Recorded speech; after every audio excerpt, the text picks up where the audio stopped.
Tu parles de la diaspora avec un mépris, un dédain. Si la diaspora n'envoyait pas au moins 17% du PIB au Togo, la pauvreté au Togo sera plus criarde. Ce sont les gens de la diaspora qui malheureusement ou heureusement tiennent la femme dont vous avez brûlé le marché, les marchés. Ce sont les gens de la diaspora qui envoient l'argent pour que les gens dont vous avez brûlé les marchés puissent vivre. Aujourd'hui, 90% des femmes du grand marché de Lomé sont toutes endettées. Certains ont fait des AVC. 90% des femmes du grand marché de Lomé aujourd'hui sont totalement endettées. Certains ont fait des AVC. Certains sont traqués par les banques, les microfinances. Les femmes du marché d'Aguenivé sont aujourd'hui endettées. Ça fait la deuxième année que vous êtes incapable de reconstruire le marché d'Aguenivé. Toi, tu y vis à Aguenivé. Mais depuis, tu as quitté ta maison là-bas pour aller se cacher à la caisse. Parce que tu sais que si ça chauffe là, les gens vont venir dans ta maison là-bas. Maintenant, tu viens à la caisse. Tu viens à la résidence de la caisse.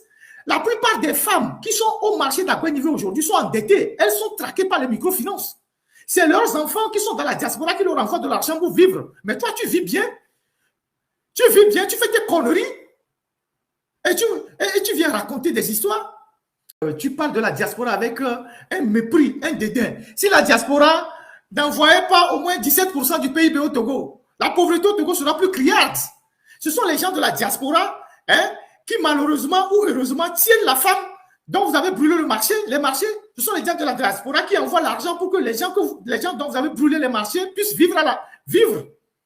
Aujourd'hui, 90% des femmes du grand marché de Lomé sont toutes endettées. Certains ont fait des AVC.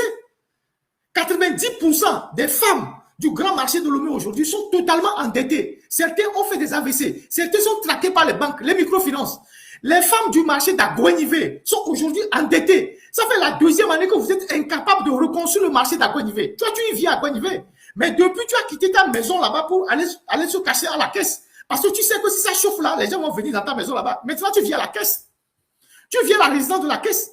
La plupart des femmes qui sont au marché d'Aguenivé aujourd'hui sont endettées. Elles sont traquées par les microfinances. C'est leurs enfants qui sont dans la diaspora qui leur envoient de l'argent pour vivre. Mais toi, tu vis bien.